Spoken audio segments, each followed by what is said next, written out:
Namaste everyone. Vanakkam, Swagatam, welcome to day 6 of our SBV Yoga Mahotsav 2022 International Yoga Therapy Convention. And today we are continuing with our theme, strengthening the cultural ethos of yoga therapy. We have with us eminent speakers, including our dearest Yogacharya Sridharan sir and Dr. Marietjie from South Africa. So let's go straight into the event by appreciating the Guru Parampara and seeking their blessings for a success of today's event as well as the wholesome event itself.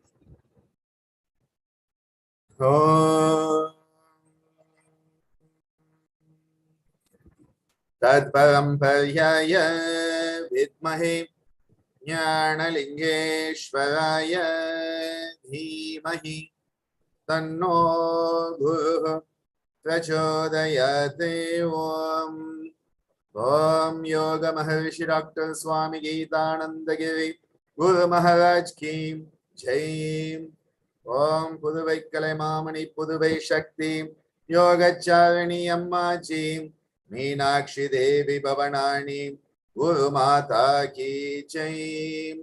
Om Shri Gurubhyo Namaha Hare Om. It gives me great pleasure today to welcome our dearest Yogacharya Sridharan sir once again to our SBV Yoga Mahotsav.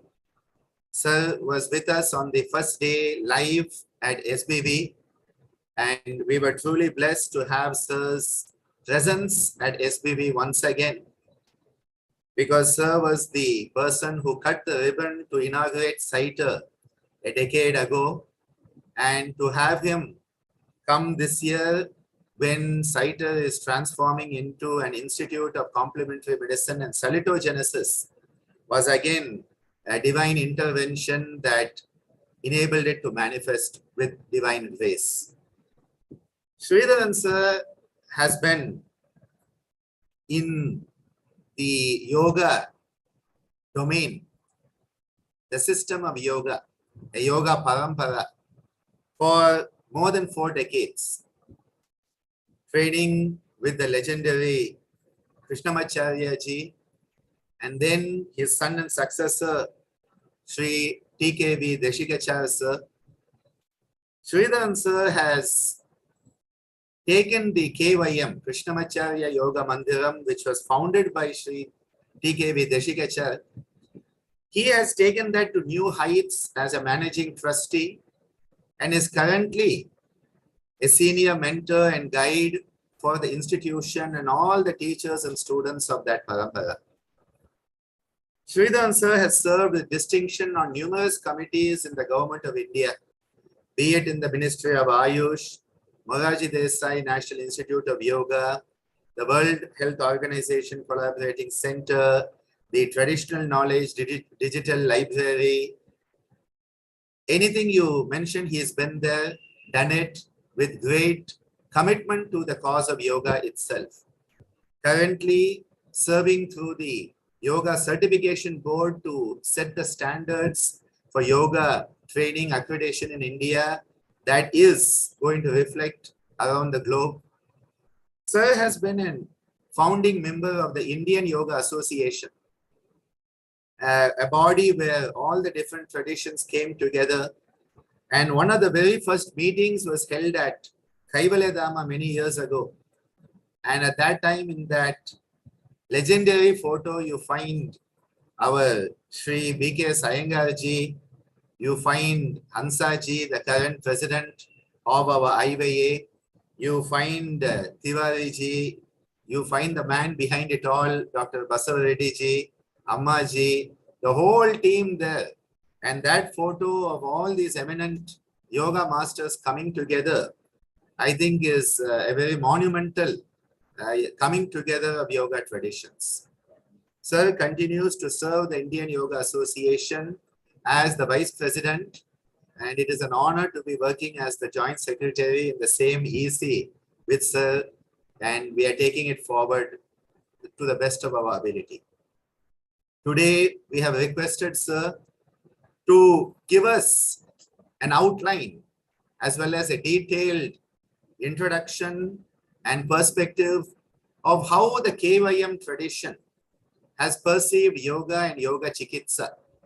Because today in the world, if you find yoga chikitsa around the world, including the International Association of Yoga Therapists, I would say a majority of them trained with Sri TKV Deshikacharya sir. So that influence has come into yoga therapy in a very, very big contribution.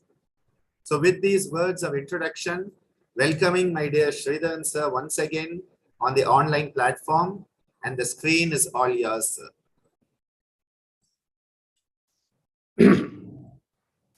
Namaste.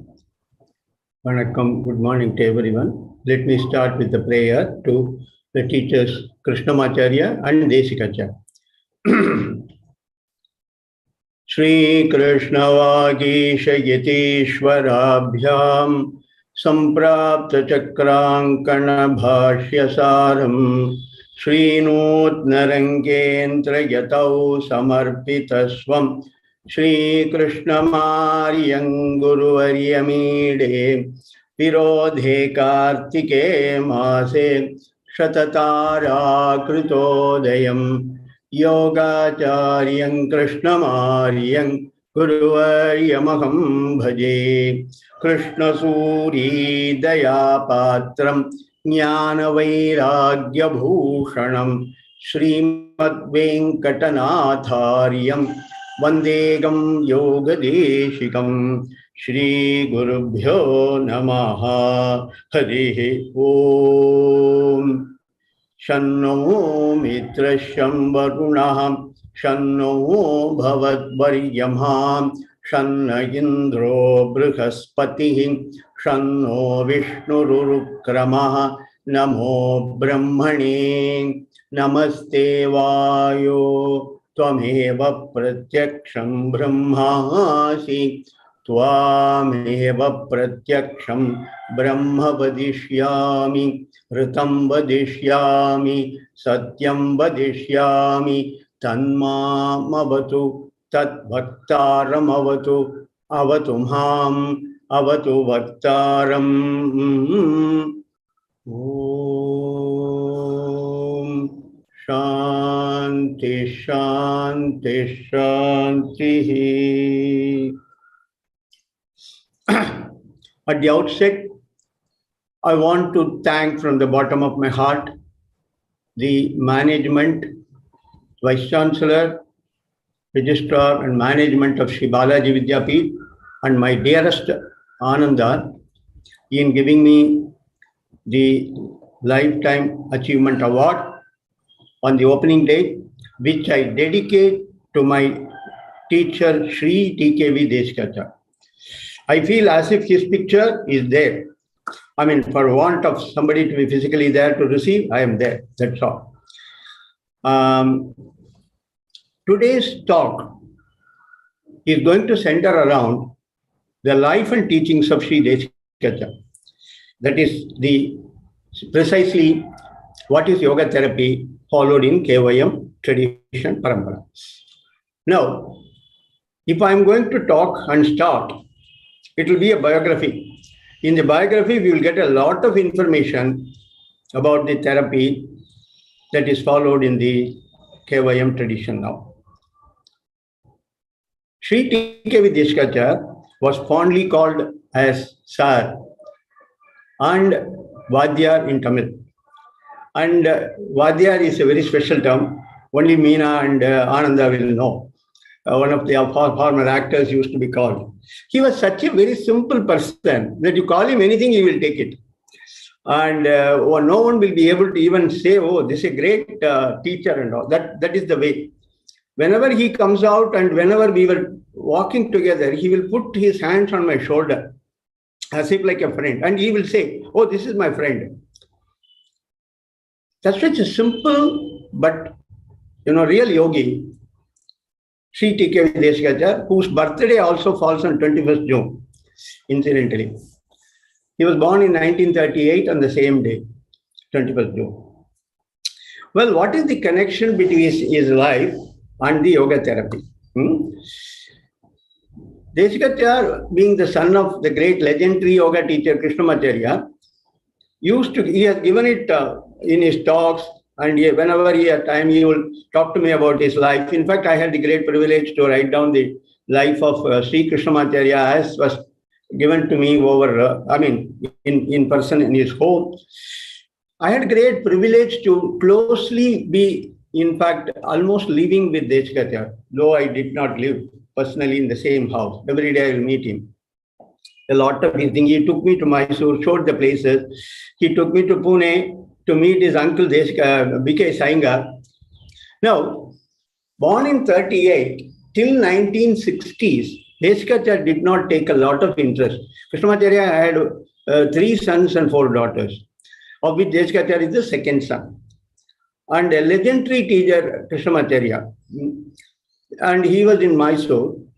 Yogacharya studied in Mysore in an engineering college and stood first in the college in his civil engineering. Got a gold medal, got a job, and his father also did not insist on his becoming a yoga teacher. So he said, you go for a job event. And he was a design engineer, very reputed design engineer, later working in L&T and important companies. Krishnamacharya was living in Chennai at that time. He had been called to Chennai from Mysore for therapy purpose only, to give therapy to some leading people there in Chennai. So once Yogacharya happened to pass through Chennai, and he was just staying in the house where Krishnamacharya was living, and he was onward to go to some place in Gujarat to take a job. So one fine morning, he is sitting down in the portico reading the newspaper, Yogacharya. He suddenly sees a foreign lady, New Zealand. Later he comes to know that she is from the consulate of New Zealand. She comes and says, Professor, Professor. Then he says, where is Professor? There is no Professor here. He is seeing here and there. He didn't know that it is his father who is being called as Professor by her. Then he says, Krishnamacharya. Then he calls his father up and calls. And then this lady hugs him. And Yogacharya was taken aback to see why a lady, foreign lady, is hugging my father in the road, whereas I have not seen my mother hugging my father at all. So he says, after she leaves, what is this happening? He says, she is my student, and she is taking some yoga lessons with me for her insomnia, and she has been suffering for 15 years, and yesterday night she has slept, and she came and hugged me. And then Yogacharya comes, no, why my father is doing something called therapy and all. I don't know that he was not formally qualified as a doctor and all that. I only know that he was a good yoga teacher and a great Vedantin and all that.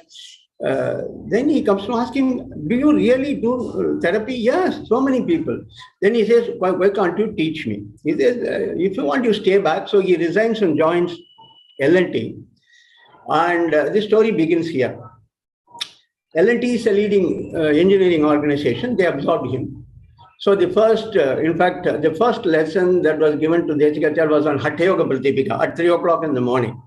So he will test. Krishnamacharya will test anybody to be a student. So slowly he starts teaching. And one day, his colleagues in L&T, Yogacharya's colleagues are asking him, why don't you teach us yoga? So there are 2 rooms. One, Krishnamacharya will be teaching. Next room, Yogacharya will teach. So Yogacharya immediately rushes to Krishnamacharya one day and says, please come to this room. He says, what happened? My colleague, I just taught him whatever you taught me. And he had a blackout and he is lying on the floor. He says, who wanted you to teach whatever I taught you to him? This is precisely what is happening today. Whatever is taught to us, we think that is what to be taught to others. The first lesson Yogacharya learned is, no, individualization. He says, individualization, Prakriti is different in the local language, he says. He takes the pulse and gives him some advice and then starts teaching the therapeutic aspect practically. So what he will do is, Krishnamacharya will see the person, design the course, give it to him, and Desikacharya will teach. That is how Desikacharya started teaching yoga therapy, which is continued even today.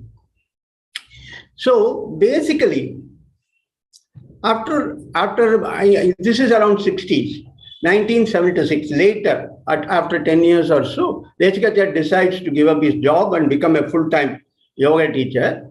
And he establishes in 1976 April, Krishnamacharya Yoga Mandiram as a Guru Dakshina, that is an offering to his Guru, because he cannot pay to the Guru. The Guru Dakshina is a bit different. I think we have lost the idea of Guru Dakshina now, and we just don't know. In the ancient days, the Guru Dakshina is a Guru decides what is to be given, not the student will decide.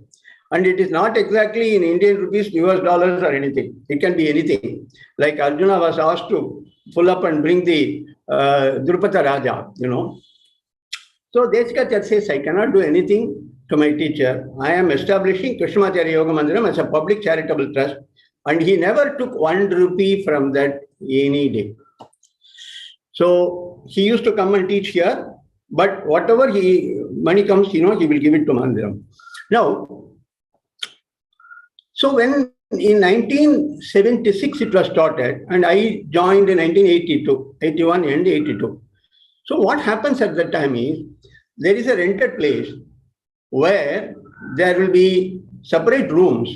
We will all be waiting in the evening for Desikacharya to come. It will be only in the evening generally. It will start at about 6 o'clock and may go up to 8 o'clock. Mornings and all, nothing. So we will all be waiting and try to take one room. As soon as Desikacharya comes, he will see the student. If it is a new student, he will do the consultation and draw the course by stick diagrams and give it to us. And we will have to teach, go back to him and give him the feedback continuously, and he will be modifying, and he will modify and say, this is taught to be done second lesson, third lesson, like that. So I was also doing like that. And in fact, I never wanted to be a teacher myself because I was in a bank. Desikacharya said, you become a teacher, you come in the evenings and teach. So I didn't know that I was doing therapy at all. Then later only I come to know, oh, this is yoga therapy, is it? Because people will come and say, my back pain is better, neck pain is better, so many things are better. So the first and foremost thing in yoga therapy that we have understood in KYM tradition is individualization. And the most important dictum, the sutra here is, we are addressing the individual holistically and not the disease at all. The therapy here is not disease oriented, it is individual oriented. So the quotations, we often quote this. When we go to this, Krishnamacharya himself and ask him, someone has a problem, someone is having asthma. It's very general. He will say, what is the yoga to be given? He says, who is having asthma? Bring the person. There is no yoga for asthma. There is no yoga for this, that. That is from his time itself. Because we are looking at the person as a holistic. This is number one, first, most important thing. And now the knowledge is structured, but the course is not structured. The knowledge is structured. So there is no protocol here, but the inputs for the protocol are available. Some of them I will share with you. Some of them I'll share with you. Now, Desikacharya continuously was studying with his father for more than 30 years, till Krishnamacharya passed away in his 101 year in 1989. So you can look at from 60s to 89, the entire period of 30 years, every day he will study, unless he goes abroad, Desikacharya goes abroad. So how the knowledge was taken from him is also a bit important to know. So he will go and ask him questions. Appa, that is father, dad, this is what is happening. Can you give me your explanation why this is like this? Okay, let us take a very simple case. Or someone was asked to do Paschimottanasana with the legs straight. And the person is not able to put the head down and he says it's not able to, is possible. Then he will say, okay, just make a modification. So the idea of modification which we do, about which I will come in shortly, was introduced by Krishnamacharya himself earlier in Mysore Palace itself, when he was teaching some people in a therapy. That's what Yogacharya used to say. Later I came to know. So adaptation, modification, they all started by our teacher, Paramaguru Krishnamacharya himself. Well, he did not call the English names, he did not give the English this thing, but he will give them the knowledge, and which was later brought out and structured by our teacher Yogacharya. And even now, that is what is passed on. That is the reason we don't have structured textbooks and all that. We have a lot of notes and all. So because we teach as it comes from our, experience-based knowledge. Now, so continuously updating based on the experience, that is more important. Individualization. Now, what is the way in which it is moving around? Is there a way? Is it haphazard or anything that comes in the way? There is a very well structured one. And the structure of approach for yoga therapy, as Yogacharya has told us and Krishnamacharya has told us, is simple, which we, on the opening day also, when we had had sessions, both Nritya and me, we both of us had discussed about this, which I will repeat because this can be repeated any number of times. So the structure is, for yoga therapy, the structure is Heyam, Hetu, Hanam, Upayam. That's all. And this comes in the second chapter of the Yoga Sutra. That's, Heyam Dukkam Anagatam, Drishtu Drishya Yogo, Samyogo, He Hetu. So, Tadabhavat Samyoga Bhavo Hanam Tadrishe Kaivalyam Hanam Yoganganushtana Tashuddhikshaye Jnanadipti Aviveka Kyate. That is the Yukti. Now, this is followed in Ayurveda. Ayurveda, they say there are references. I cannot give the reference, but they say there are references in Charaka Samhita itself about the Heyam, Hetu, Hanam, Upayam. Our teacher Yogacharya will say, this is not simply about therapy or anything. It is something as a clue for life itself, he will say. Let us look at how this structure is a great boon to life. I have a feeling even communities, governments, everyone will be benefited, or they may be doing it unconsciously, because modern day management is evolving. They are bringing in so many things. So they are consciously or unconsciously doing this called, this called Vyuham. Vyuham means arrangement. It's an arrangement. Vyuham. So there is something like a symptom or something to be removed. So I'm moving my car. I am driving. Suddenly I find some bolster in front of me. That is to be removed. That is the Heyam. I need to know how this is standing, how the way it has come, Hetu. Then I must know what to be done, whether I should turn this side or that side, Hanam, this side, that side or front, where this should go, this bolter. Then Upayam. In Upayam, we can use certain lever principles to turn out the heavy granite itself. So this can be done for anything. I have a project. So today I have to talk at 10:30. Then I must have this Vyuha bound for me. I must know at what time I should do. There may be a power cut. So I am trying to find out. I am actually sitting in a remote place called Kumbakonam. From there I am talking to you. And they said there will be a power cut. How to manage the power cut. So we will have to do so many things. The Heyam, Hetu, Hanam, Upayam structure builds into our human life very much. Now let us go to the therapy. In the therapy, basically, the symptom that is given to us by the student is the starting point. That's what they come, that can be considered to be the Heyam Dukkam Anagatam. It can be a Dukkam, it can be suffering. Most of the time it is suffering only. Who comes without suffering? There are two types. One is suffering with illnesses, another is suffering without illness. Both are there. There are people who have no illness, but they are suffering also. We are trying to find out why it is. Then Hetu, that is the most important point. The Hetu will not be, mostly it is not known to the student. If the student knows what is the cause, student will be able to deal himself or herself. 90%, even for us itself, we may need another person to tell us what is happening in our system. We may be a good teacher and all that.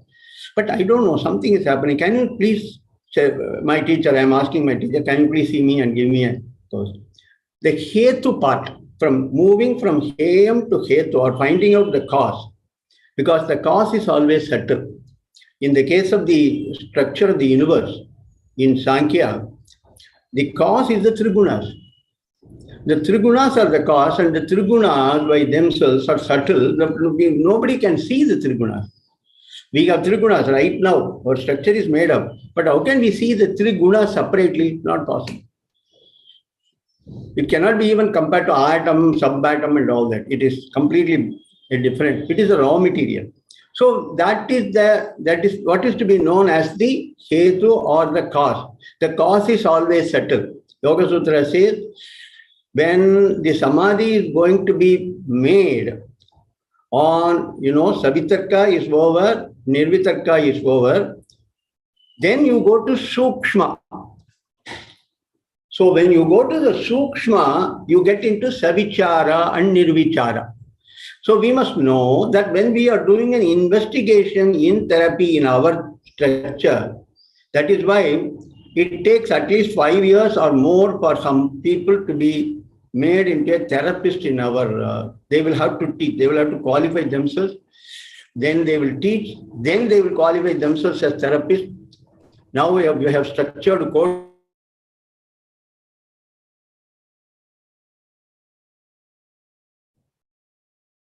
I think there is an internet issue there. We'll just wait a few seconds and sir will be coming back. I think that there's been an internet thing because it was showing a weird thing. Yeah, we'll wait for sir to log back in. It's just an internet call. Yes, sir. 1 second. 1 second, sir. Yes, sir. Yes, Sridharan sir is back. There was some. Sir. Am I audible? Yes, sir. Now, okay, sir. Am I audible? Yes, sir. Now you're audible, sir. Yes. Yes. Yeah, can I get you? Please, sir. Please, sir.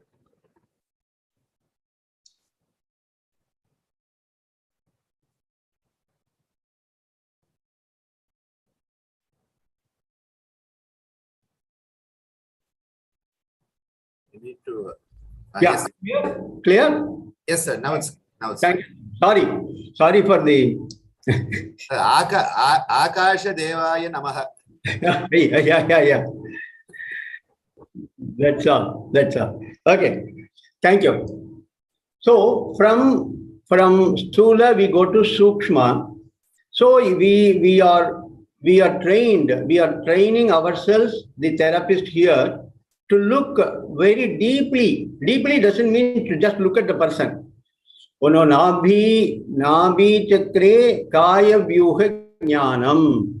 How can, by looking at the Nabhi, that is exactly the place of the navel, how can you find out, because the commentators are saying, in fact, a commentary to that talks about not only the various structure of the body, it talks about the subtle aspects also. So that is how we are trained. The training means what happens is an evolution. For example, Yogacharya has to see the person only. And he will say, this person, without even touching the person, he will say, this person is suffering from asthma. Immediately he will say, and we ask him, how do you know? You have not even talked to the person. He says, look at the structure of the person because of how the kyphosis is there. And he will give an idea. And if you go on, if you go subtly, you will be able to see from the pulse a lot of ideas. A lot of ideas will come, but that is not bookish and that is not based on any book. Now let us go to, from Heyam, we go to Hetu. And then the Hanam generally is decided by the student. The student says, I want to get rid of pain in the back, pain in the neck, and I want the BP to come down, the levels of diabetics to come down. Okay, but we will have our own goal for the person. See, the goal for the person will be decided at the 5 levels: Annamaya, Pranamaya, Manomaya, Vijnanamaya, Anandamaya. I want this person's structure to become straight at the body level. The breath has to become quiet and deep and long. Then at the level of the mind and all, what changes I am looking for, that we will record. Now let us go to this is the structure, and then upaya means the various tools. Here in the upaya comes the idea of how to use the Ashtanga Yoga. Apart from that, the upaya will include yama niyama, and particularly dietary restrictions, sometimes lifestyle restrictions. They are all there. And if possibly time permits, I'll give you some examples of how we deal in them, some of them. Now let us go to the process. Let us go to the process. So what we are doing, the moment somebody comes, the therapist will sit with the person, and we have a structured, form in which we fill up. Everything is filled up, and there will be a lot of questions, particularly like starting just from height and weight. It goes up to what is the medical problems, what is the medical history of the person. Everything will be there, including whether the person is getting good sleep, whether the person is having a good appetite. There are few structures for that. And how the emotions are you able to be, are you calm? How do you feel yourself in the environment?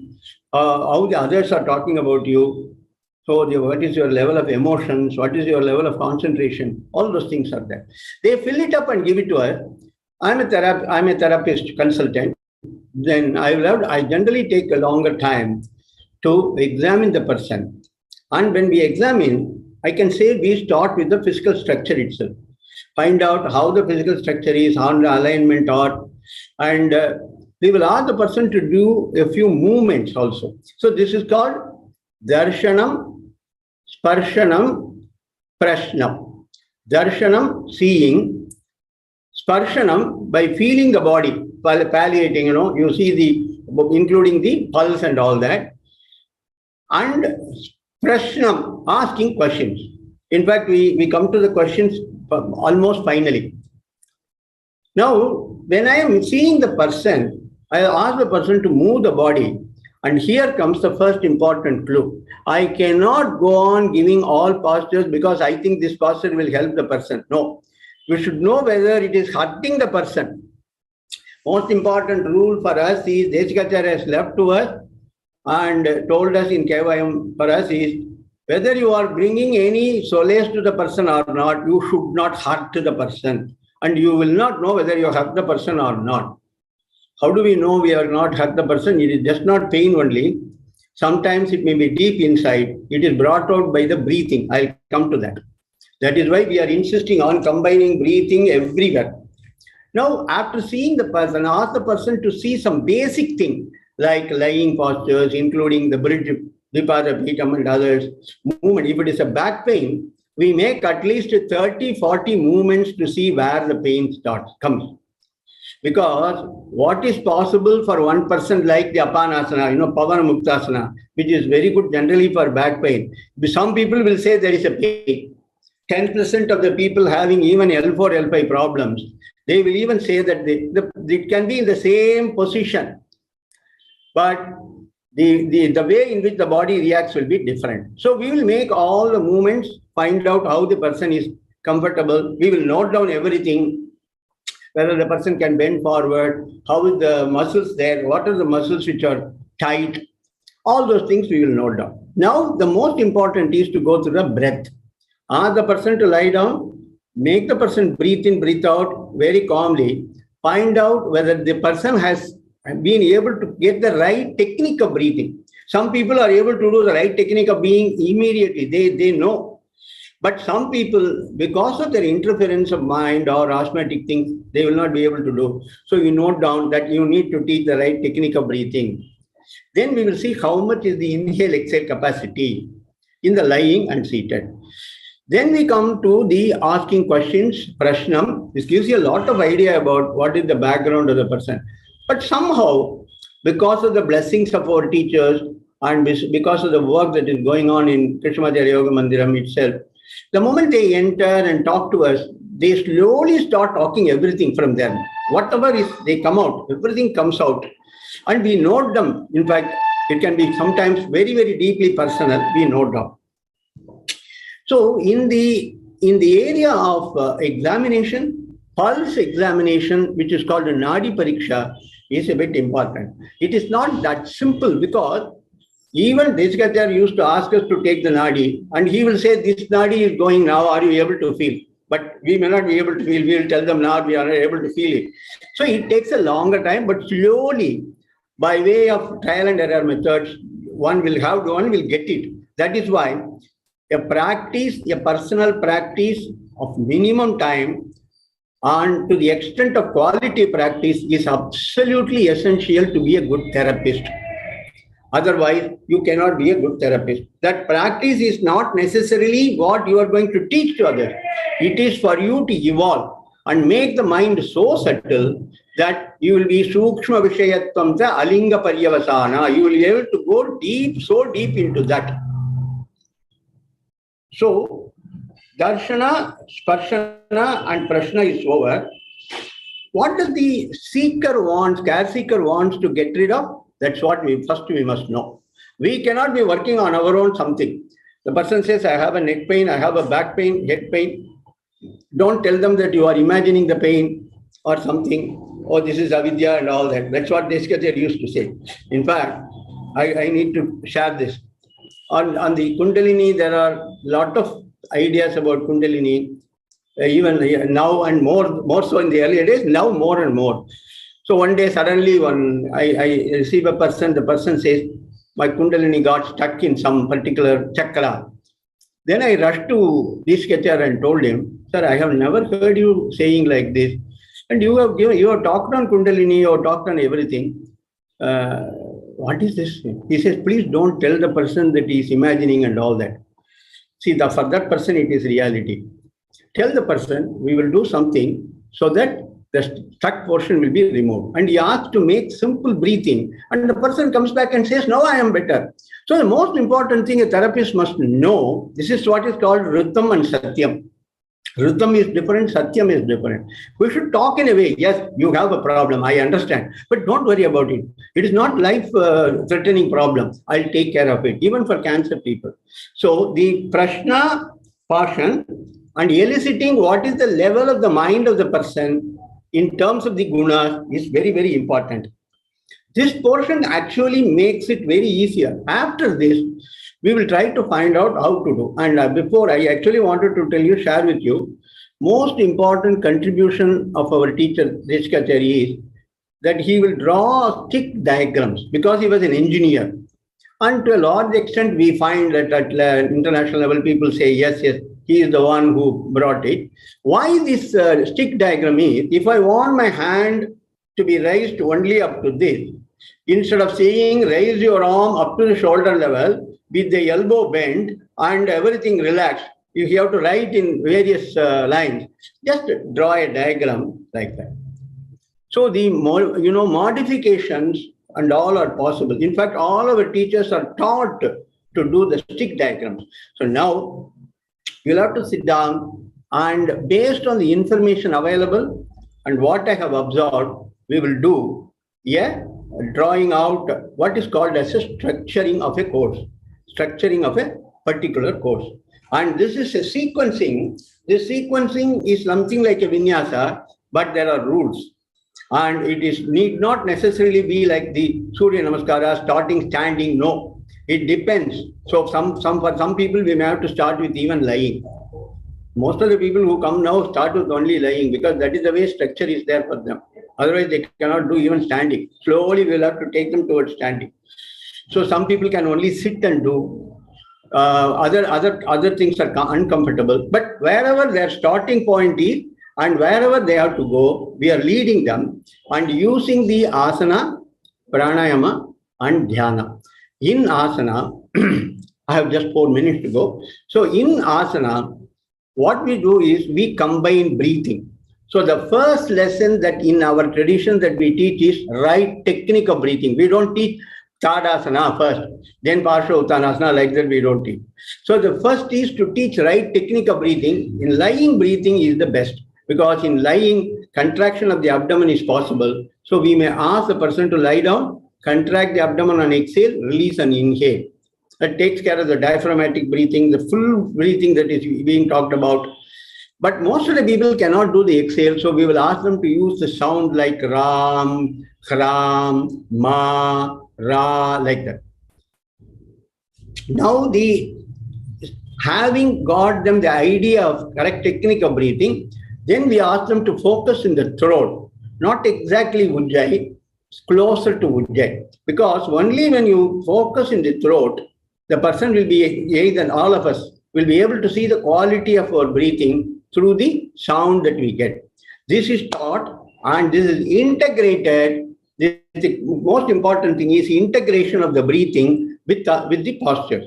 Whether it is even simple Pavana Muktasana like Apanasana we call, or whether it is even Uttanasana in standing, it will have to be first the breath starts, then the movement starts, the movement ends, the breath ends.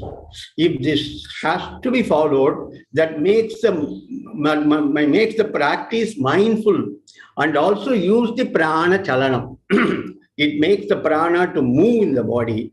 So we always combine breathing and movement. So you won't be able to even find out whether, how can we call this? Is this a Uttanasana or is this a pranayama in Uttanasana? You can call it anyway. But as long as we are focusing on the body, it becomes asana, but through the breath. So forward bending helps in exhalation, back arches helps in inhalation. Then we make the person sit down and do the various types of pranayama. Most important thing nowadays, what we have found over a period of time, because there is a lot of changes that are happening. That's what I want to share. It is 11:30 now. And I want to say that the way in which the civilization is moving is there is a lot of disturbances in the mind. And as days pass every day, the disturbances are growing more and more. Nobody is able to focus or concentrate when they want to. Earlier days, I have known of people, they just come and we will teach them something they will. So we need to make their mind calm first. Some way, particularly doing breathing and some mantras and all will be used.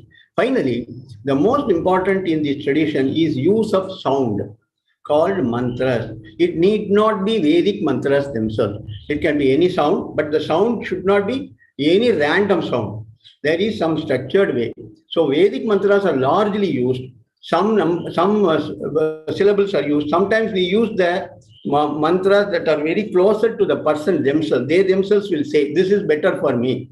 It can be in any language. So we are not bothered about only Vedic mantras, but the sound combined with breathing and with movement is what helps actually. Finally, making the mind calm and putting the rajas and tamas is the ultimate aim. I think I have come up to 11:14 and my time is to stop at 11:15. Sorry. And thank you very much. I hope that, thank you. I hope that I did some justice to Ananda's, this request. Definitely, sir.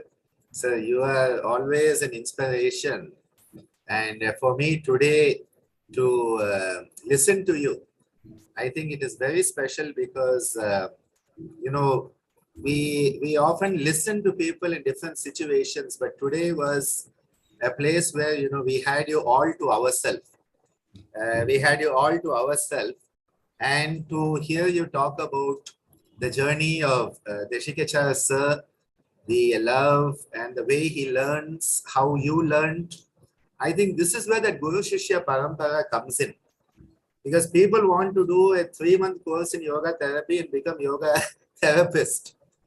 And people don't realize it is many, many years of practice and learning under the Guru. So that, as you said, someone comes and says, I have Kundalini is stuck in some chakra. Now, because you had your Guru with you, he was able to say, this is what you should do. And then you learn, so that next time that problem comes, you know what to do. So this is the importance of that living tradition that today is being negated by so many in the world. And that is why you are stressing on that importance of having a living teacher to guide you, to mentor you. This is so important. And that again, what I really love about the KYM tradition is the emphasis on the individual, not the disease.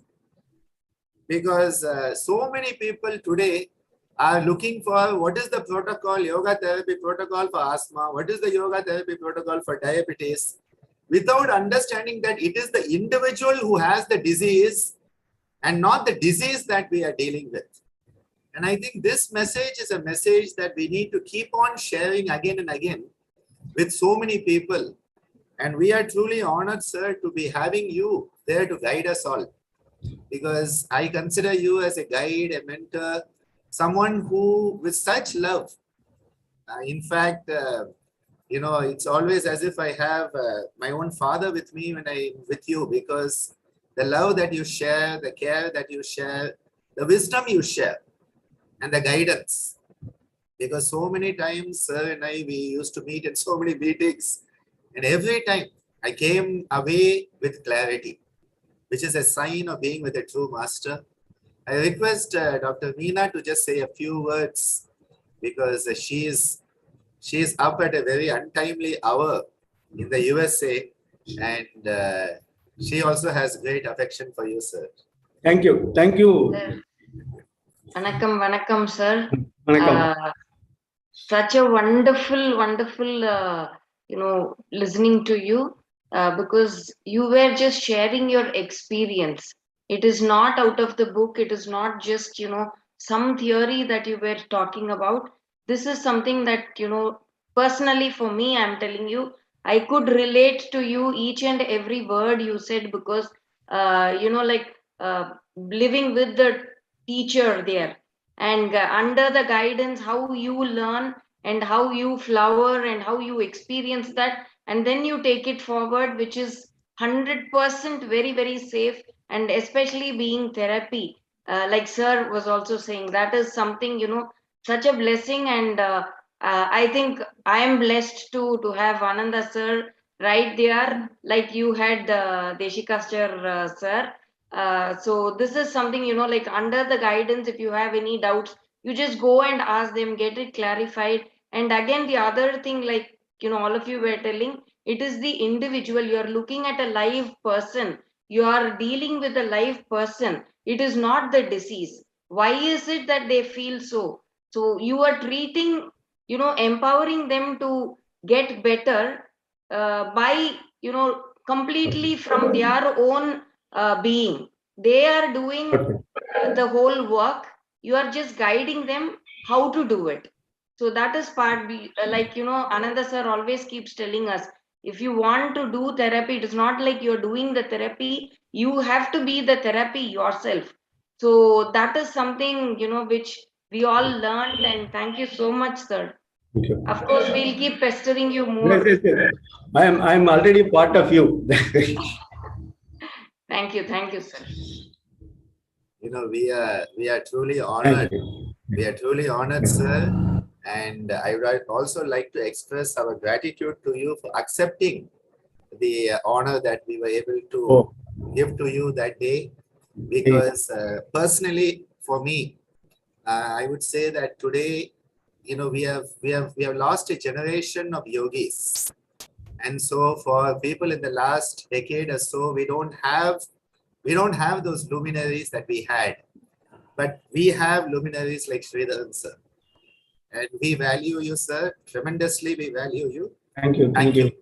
In our tradition, everything is Acharya. Everything goes to Acharya. Definitely. Thank you so much. Dhanyavad, sir. Thank you. We will now be going over to the second of our sessions today. And we travel from South India to South Africa, which is a big jump. But you know, both of these areas are the cradle of where life started. There's always a discussion about South Africa as being a very important place where sort of the human evolutionary journey started.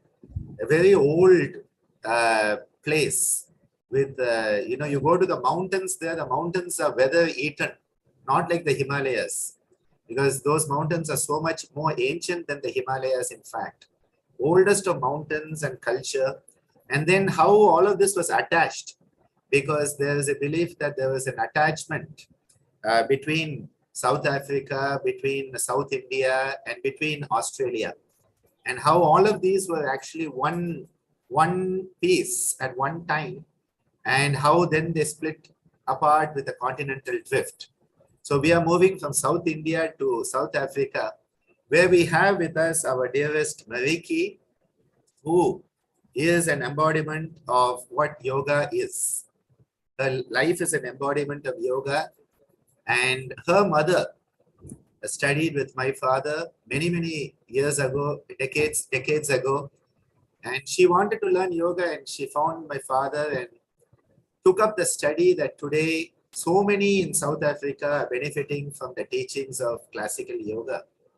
And the Anjali school of yoga that they run there, where Marietjie invited me, and I had the pleasure of being down in that area, which is such a powerful area. You just stand on the earth in South Africa and the energy is so powerful.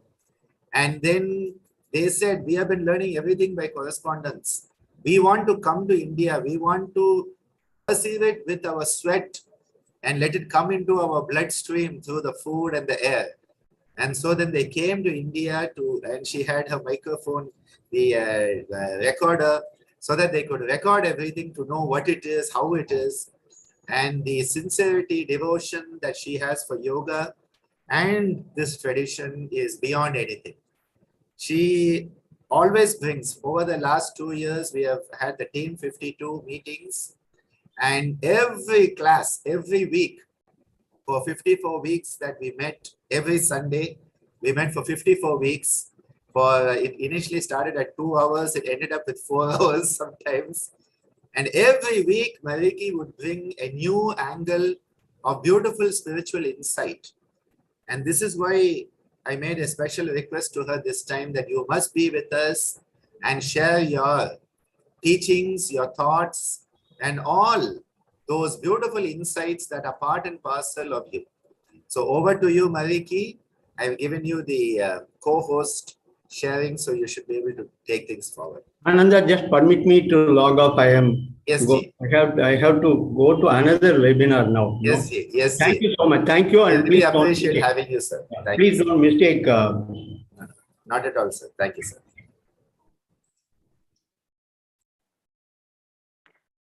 Namaste, everyone.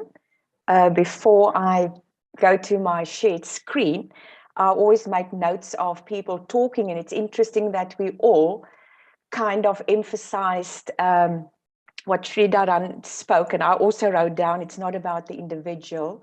It is about the individual, it's not about the disease. So let me go to shared screen and then go more into the formal part of the presentation. So for those who don't know, I'm greeting you from South Africa. And Dr. Sir, you're right. When all those continents were together at one stage in our lives, somewhere, it was called Gondwana, when they were all together, and then the drifting of the continent started. So we are actually all one, even geographically. And you can see at the bottom of the page of the map, I've got a little red dot with an arrow that says George. So I'm greeting you from a coastal town called George, and it's literally between Cape Town and Port Elizabeth, for those who know a little bit of South Africa. But Dr. Sir, let me start off really congratulating you and your amazing team for hosting this convention and to bring yoga to just a greater platform out there in the world. And I feel so privileged to be part of this yoga family.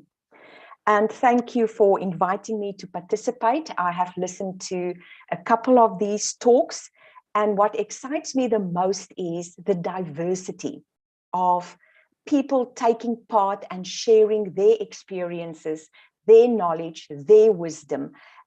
There's truly something for everyone in all of this. So my topic is the role of spirituality in healing. And I've put spirituality in bold and in a different color because, you know, the minute we use the word spirituality, it is like opening a can of worms because it's a dangerously ambiguous term. It means so many things to so many people. But for the purpose of this talk, I don't want to go into the theory or the theology or the philosophy or the definition of what spirituality is. I think I would like to use it as an opposite reflection to what we may know classically as religion. Not that the two need to be separated. However, dogmatic religion often forgets about its own spirituality. So, in a very, very mundane way, I may say religion is man-made and spirituality is God-made. Because religion can get caught up in the dogmas, the rules, the regulations, the laws, the power, the greed, and probably one of the most alarming points for me is the teaching of fear that we find so often in religion. With spirituality on the other side, I feel the focus should be on the creator and that infinite cosmos, which in itself is big and a challenging subject as well as a very interesting topic to discuss. Whereas religion can be boxed in by its dogmas, I feel spirituality offers us an open-endedness regarding our divine potential. So whenever I have to talk about spirituality and the divine, I have to now come back to one of my stories. As you all know from Team 52, I love my stories, maybe because I have such a simple mind.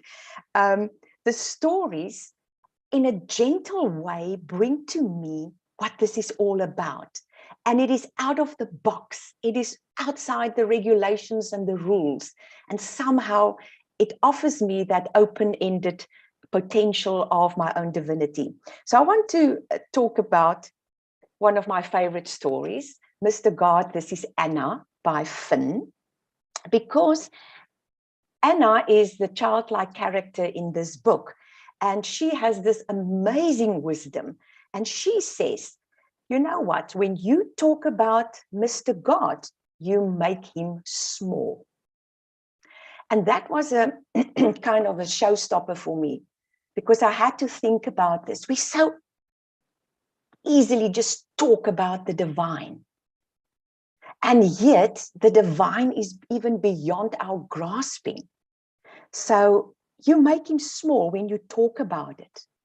Live the teaching rather than just talking. And then St. John of the Cross kind of says the same thing. He's saying no knowledge of God, which we get in this life, is true knowledge. So the great spiritual landscape cannot be grasped by our limited minds, yet it is our true inheritance. It sounds like a paradox, something that we have, something that is ours, and yet we can't grab it. We don't have the full grasping of it. So knowing our limitations, we nevertheless embark on this journey called life. We're all on it. We're learning, we're experiencing, we're unfolding into this being that we are meant to become. So we don't have the final answer. We don't have the final word on everything. But our sharing, and we've seen this from all the speakers throughout this week, our sharing comes from personal experiences, our personal perspectives, even our wisdom. And spirituality allows us to keep investigating and studying and unfolding and becoming. So I truly believe that spirituality is part and parcel of us being a work in progress. And at this point, I would like to acknowledge yoga as a spiritual way of life. At least it has always been a spiritual journey for me. And in this acknowledgement, I would like to salute Dr. Swami Gitananda, Amaji, and Dr. Ananda. And I truly would like to thank you for having played such an enormously important role in my mother's life, as well as mine. And I know for all our students here in South Africa, I'm truly forever grateful. It was quite a journey because yoga was never seen as anything spiritual. It was always seen as something that is coming from the East, and in our country, and according to the major religion here, which is very dogmatic, it was seen as something very evil. And the minute I came across the teachings of yoga, I remember I said to myself, this is where I can see and experience the divine. And I was so happy and I was so excited, and I still am. So thank you very much for this amazing lineage and the privilege to be part of such an authentic teaching. So we could ask now, what is the role of spirituality in healing? Because we're talking about healing this whole week. And when we talk about healing, we immediately kind of assume, well, there must be some sort of an illness or a disease. And you know, when you get challenged by an illness or a disease or a life-threatening illness, the first thing that comes to mind is, oh gosh, I can die. And I may just simply die. And then the second thing is, I don't want to die. And then we begin the medical procedures.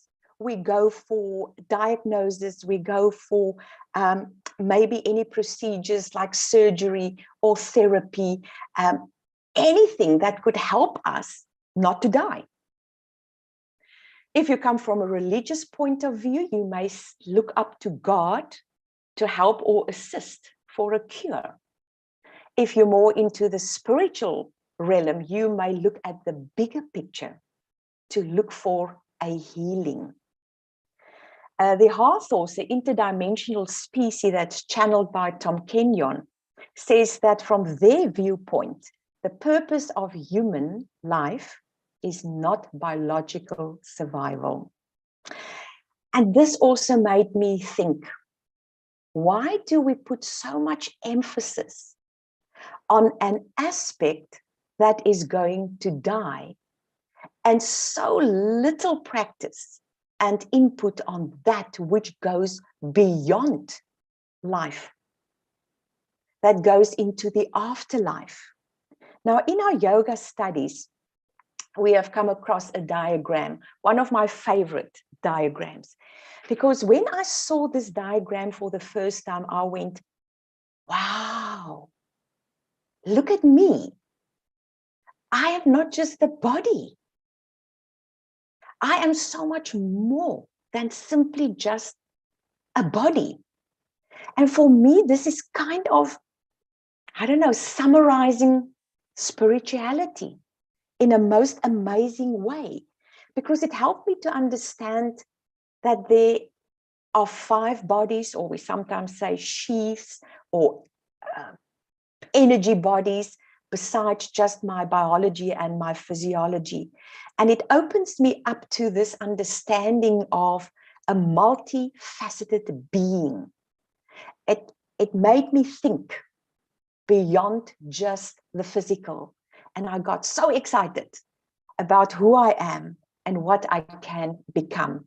So whenever I'm in doubt of who I am, I always go back to this diagram and I have a good look at it to be reminded.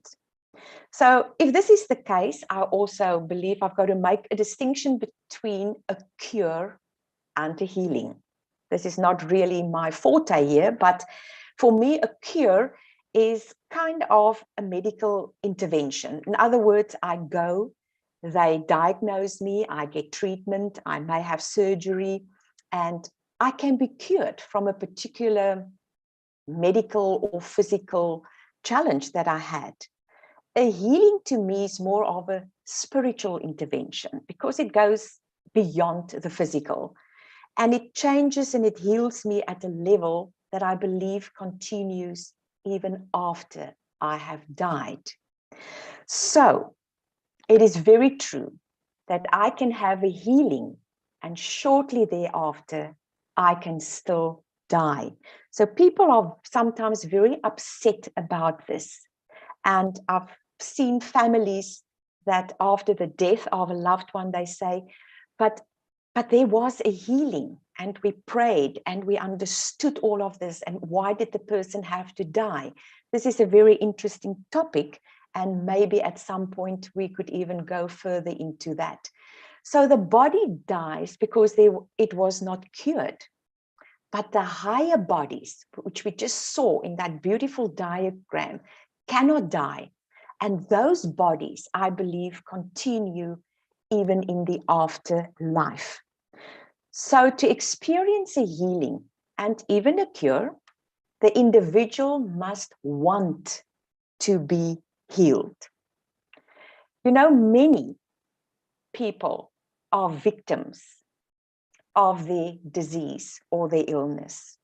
And in a way, they may say it's not true, but if you really work with them, they don't want to get beyond this physical challenge because there's a payoff for them.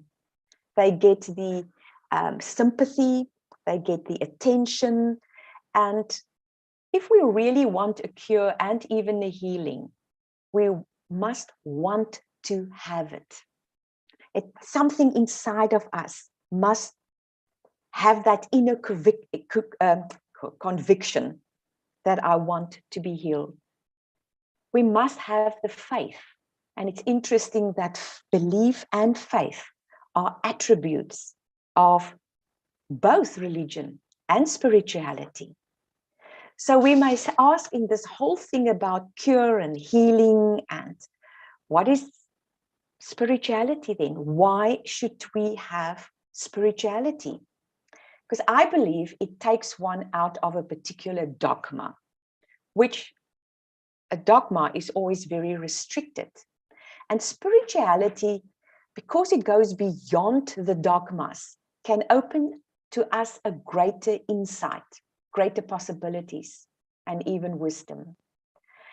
To be healed, for me, is one of the purest investments that we can have in this life. To have an experience, because this is what healing is about and spirituality is about, to have that experience that make you a better version of yourself. Something that will help you grow and assist you to unfold into that divine potential that we were created to be. That to me is quite an investment. And that is why some of our energy and our time and our practices should go into becoming the better version of ourselves. So yes, we are in this life. We are here to learn, to experience. And yes, the truth is that we are going to die. That is a fact. There are very few people in this life that went on into the afterlife, not by means of a physical death, but they are completely in the minority. So when we look at all aspects of life with a renewed and an enlightened mind, the focus may shift from the fact that I'm going to die to the awareness of how can I die with a greater consciousness? How can I, at the time of death, be the best version of myself? And that is the road of, or the purpose I can see, or the role of spirituality in our lives. It gives me this bigger, greater understanding of what I am part of. When I work with people, sometimes I call it to heal the past hurts. I refer to disease or your illness as a gift.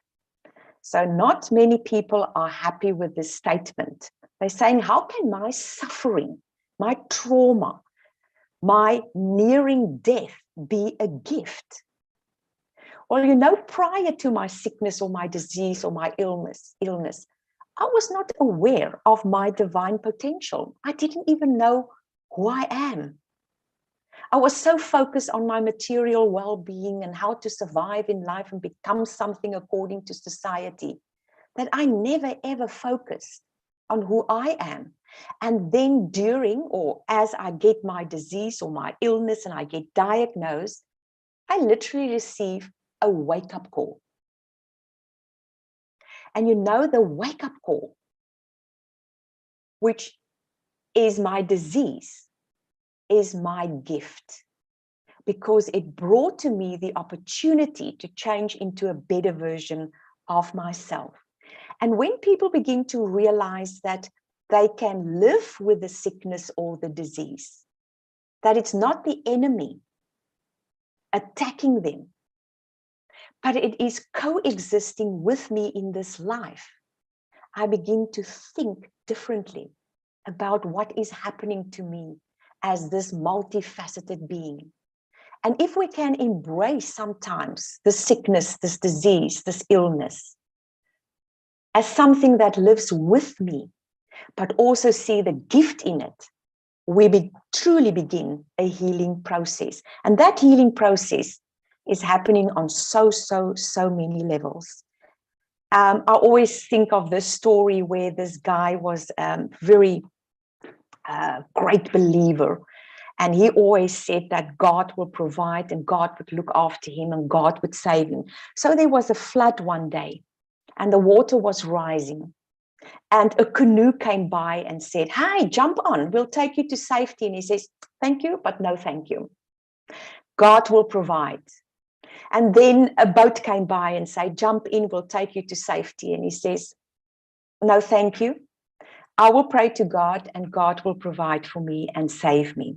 And then a helicopter came by, because now he was on top of the roof of the house because the water has gone so high. And they dropped the rope ladder and said, "Climb up, we'll take you to safety." And he still declined. And of course, he died. Then when he met God on the other side, he was quite disgusted and upset with God. He said, "God, I always pray to you. I give my life to you. I trust you and I believe you. And I called upon you. And look here, I'm dead now." And God looked at him and said, "Well, I sent you a canoe, a boat, and a helicopter. What more did you want?" So we do get the signs throughout our lives to maybe slow down a little bit, to relax a little bit, to live healthier, to forgive, to search forgiveness, to heal our relationships, especially the broken ones, but we do not hear. We don't know how to listen and to hear. And then when we get a disease or an illness, it is like this disease is knocking on our souls and it says, "Hello, do I now have your attention?" That's why I consider it as a gift, because if I hear that knock and I hear it wants my attention, I begin to look at all aspects of my life in a completely different way. And you know, if I just shift regarding one aspect in my life, then that disease was worth the while. And it truly is the gift in my life. On Wednesday, I think it was Wednesday, Sangeeta mentioned that in space, there is no fear and there is no death. And I thought, oh, that's beautiful, because to me, that space is the greatest spirituality that we have been talking about. And when we talk about a greater perspective, an inner understanding and wisdom, I again have to go to another favorite of my stories. And that is the movie, The Lion King. Oh, I just love it. There's so much wisdom in it. And that picture is where father and son was sitting overlooking their kingdom. And they had this beautiful conversation where Mufasa said, everything the light touches is our kingdom. Everything you see exists together in a delicate balance.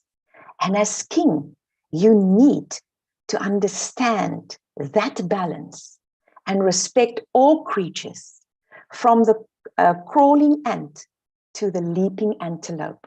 And little Simba said, but Dad, don't we eat the antelope? And Mufasa, in his wisdom, says, yes, Simba, but when we die, our bodies become the grass and the antelope eat the grass. And so we are all connected in this great circle of life. It's when we are able to see the bigger picture, like Mufasa, really understanding that delicate balance between all aspects of beingness.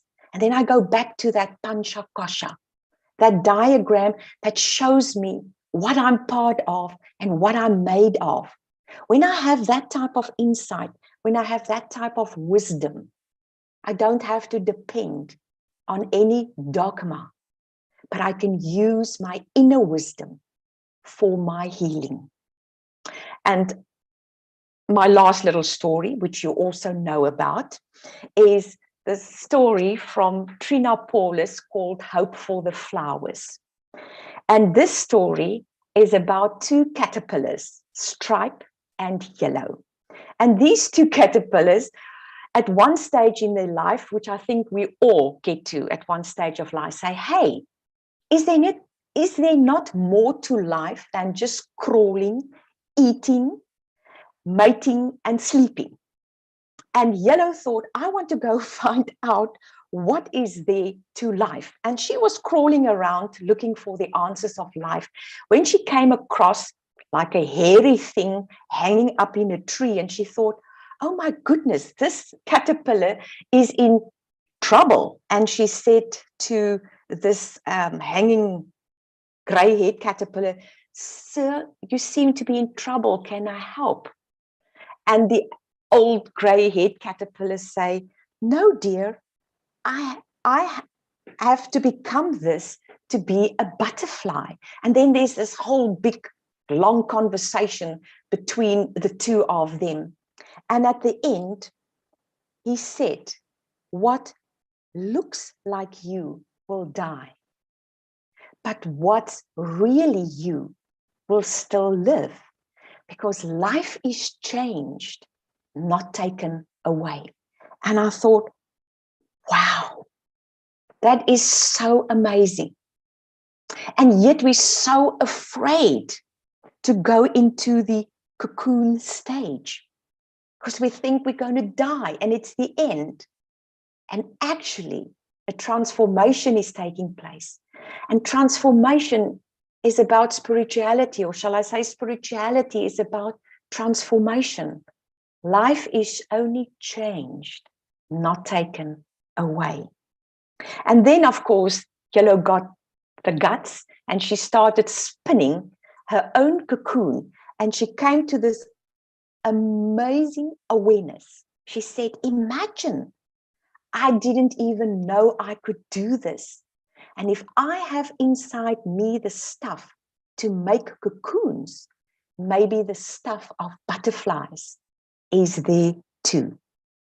We have within ourselves all these gifts, all these possibilities to become our own true selves, or the highest and the best version of ourselves. And knowing this aspect of being, that is where healing comes in. When I know who I am, that is the healing.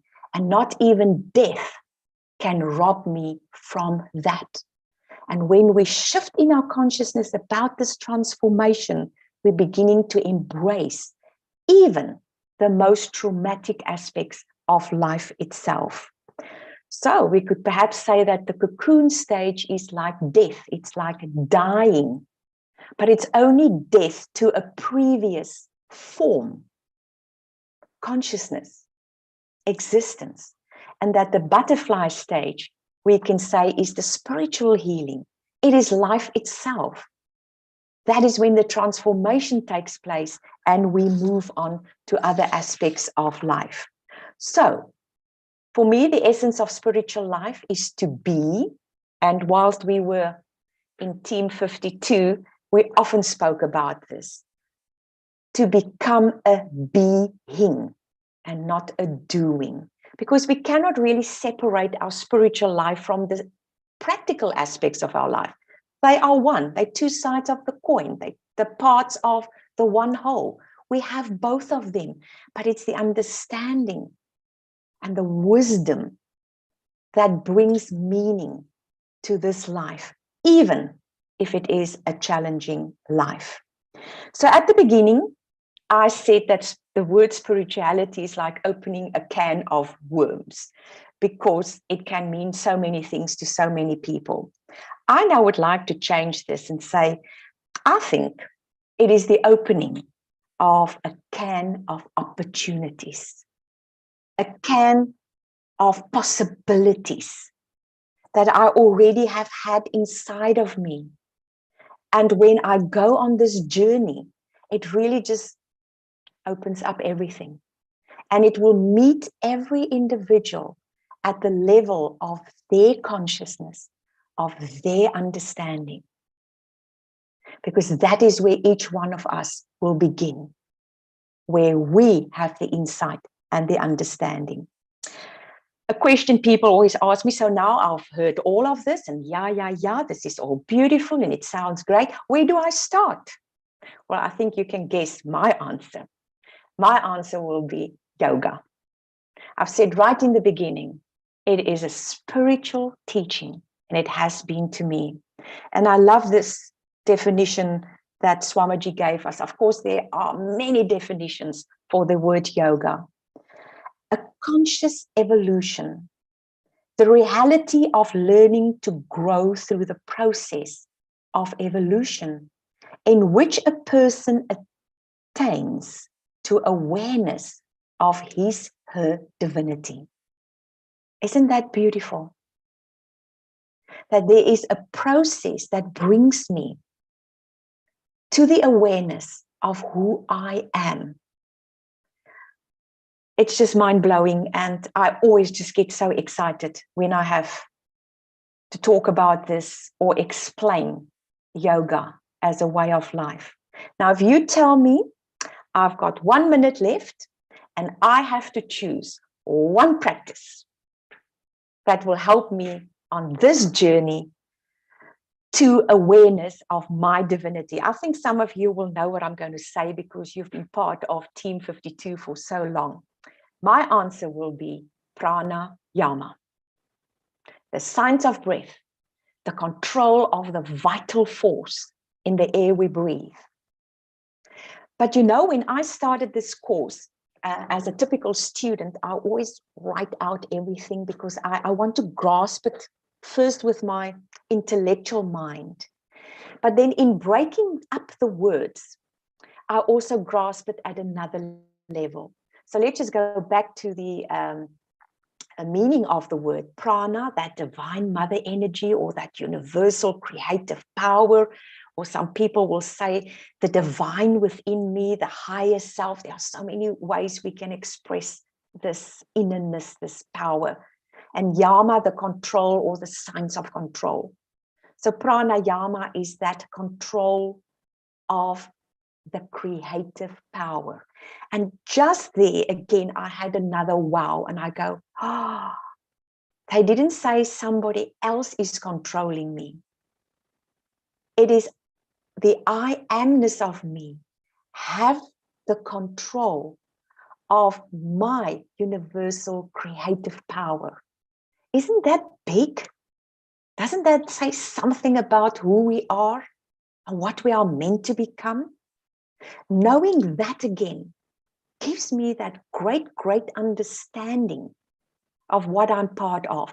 And I may, like Anna said, we may not completely understand this when we talk about it, we make it small. But there's an aspect of me that recognizes this and that wants to be part of this again. And it motivates me and it inspires me to live as mindfully as possible. But let's go back to the word prana, that pra, to exist independently or to have prior existence, and ana, the cell. So it takes me to the understanding that that which existed before any atomic or cellular life came into being. In other words, the manifestation of the divine. I am participating in something that was even before I came into being. I want to actually go, Pwah, because it is mind-blowing. And pranayama takes me to that recognition and understanding. Because every time I take that conscious breath, I yoke with this amazing universal creative power. And I only have to do that because once the yoking takes place, something happens. Call it magic. Something happens within the individual that then allows us to go on this journey of finding ourselves in this great, great circle of life. This is spirituality to me. And when we begin to understand this process, I believe we are truly healed. So thank you for allowing me to share with all of you and telling my stories again. And I hope that they will also inspire and motivate you on this beautiful journey that we call life. Thank you. Thank you so much, Marietjie, for yet another beautiful session. Whenever I listen to you, I'm reminded of how wisdom needs a vehicle. The wisdom of the universe needs a vehicle to transmit to humanity.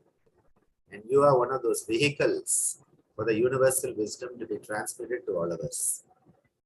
Beautiful transmission of universal teachings and, you know, the concept of connecting to the self. And when we are connected to the self, we are healed because we are one. And that oneness of health, oneness of being healed, oneness of being in wellness, so beautifully brought out. The other day, someone asked me, they said, you know, each of the speakers is speaking on a different topic, but you said there's a theme, cultural ethos of yoga therapy. We don't know when that's coming. I'm like, you have to put all the pieces together and you get it. And you know, the problem is we always expect that each speaker should say cultural ethos of yoga therapy and then start. You know, this is the problem is we think it has to be put like that. All of these sessions put together from day 1 to today's day 6, the sessions that were live on day 1, you put all of them together, you put each of the 2 sessions each day. And when you put them all together, then we get this big picture of what is the cultural ethos of yoga therapy. And each of these components coming in, you know, I was just thinking how your perspective of what spirituality is. And, you know, you said a can of worms and then you modified it. I thought a can of caterpillars would be a good one. It's a can of caterpillars that can become a can of butterflies. And I think the butterfly story is always a good example of what we human beings are missing. Because we are so stuck with being that caterpillar that we forget we are to be that butterfly. And I think this is one of the biggest issues we have is we are afraid of losing what we think is our identity without knowing that actually this is a false identity.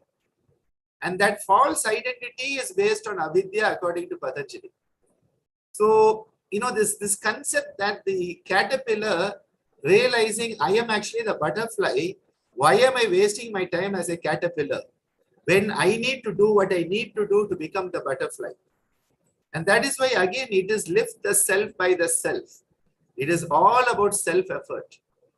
And I felt this is so beautiful. You have given a beautiful perspective today that goes so well with, right from the day one, Sridharan sir's talk, where he gave us that concept in healthcare setting.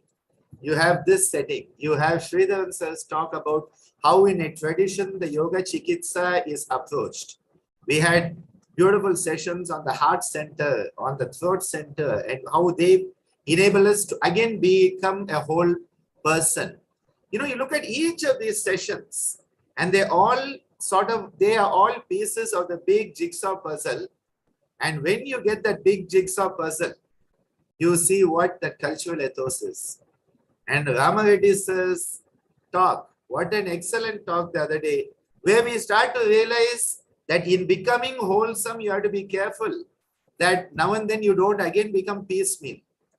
That you have to retain that wholesomeness by understanding the context. The context of what we are talking about is all based on context. And this is why I think every session coming together in such a beautiful flow. And we are sharing this on the YouTube channel of Saiter so that more people can benefit from it. And at the same time, also the speakers can share the videos with those who they would like to share with. And this way we create a body of knowledge. For me, this is a process of creating a body of knowledge that will be accessible to those who are searching for it. Because accessibility is very important. In this day and age, it is important to have accessibility to this wisdom and this knowledge. So I wish to thank all our speakers. And before that, a word from Professor Ingan. Always happy to have you with us. Welcome, Ingan. Thank you. And thank you very much to Marietjie for this beautiful presentation. I saw you yesterday when everybody had spoken, and it was like you felt, oh, there's nothing more to say. But I feel you always have more to say. And I think it's so fascinating to see you share these stories that we are becoming acquainted with, where even small children could understand big questions. They are so clear. And then I also felt today, as I have felt sometimes as with you, that you really share in a very personal manner what makes you tick. And that, for me, is a very beautiful insight into spirituality, because you're not saying this is spirituality or this is how other people define spirituality, but you share with us what is the meaning of spirituality to me. And that is very powerful, because it's very inspiring in the sense that it makes other people like me also reflect on what is spirituality to me, and how can I, in my fascination with yoga, use this as a tool for my spiritual journey. I had a question towards the end, and you were describing your fascination with Panchakosa and this model, how that really made you have this sense of awe. It's really significant to you. Could you just elaborate a little bit on that? Because I became very curious. Well, you know, when we are brought up, the focus is very much on the physical. And we think this is everything. And we do anything and everything. And we pay lots of money to keep this aspect of us alive and well, which is not bad at all. It is a vehicle and we have to look after it. But when I was introduced to the concept of Panchakosha, and I'll go and I thought, oh, wow, I'm so much more than just this physical body. I always explain to my students when we start off, I say we've got 5 bodies, and look, this one is quite separate from those 4. This is the physical one. This is going to the ground one day. And yet we do so many things. But look at these 4. We kind of ignore them because they're there on the other side of the hand. And yet these 4, which I just simply call the subtle bodies or the energetic bodies, they will continue with me in the afterlife. And I give it so little acknowledgement because I didn't know that I existed out of all of them. So this Panchakosha concept really was a big game changer in my spiritual life. And whenever we teach, I have my hand up and I say, yes, we're going to use this body because I have this body in this life. It is my vehicle. And I'm going to love it and I'm going to honor it. And I'm going to do the best that I can to keep this vehicle going as far as I need to go in this life. But you know what? I also want to begin to give attention to who I am as this whole being. Because when I close my eyes and I breathe out the last breath in this existence, I would love these bodies to have all the experience and to take me on the journey, wherever that may be in the afterlife. So yes, it is absolutely a wow for me when I came across that teaching. And the diagram helped me to get a conceptual understanding of who I am. Thanks, Ingen.